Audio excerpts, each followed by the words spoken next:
Hello everyone, welcome to back our channel ইউফাস travelling and হবিসে। So কেমন আছেন আপনারা? সবাই নিশ্চয়ই খুব ভালো আছেন, আর আমরাও খুব ভালো আছি আলহামদুলিল্লাহ। আজকে আপনাদের সাথে শেয়ার করব আমাদের কাশ্মীর ভ্রমণের পেহেলগাম যাত্রার একটা ছোট্ট খণ্ডচিত্র। সো আপনারা দেখতে থাকুন, সাথেই থাকুন।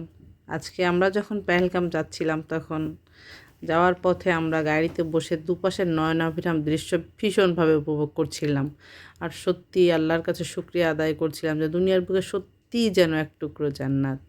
ভীষণ ভীষণ ভালো লেগেছে আমাদের। সো সুযোগ করে আপনারাও পারলে যেয়ে ঘুরে আসবেন, ভিডিও দেখে উপভোগ করবেন। সো ভালো থাকেন সবাই, আশা করি সাথেই থাকবেন। বাই।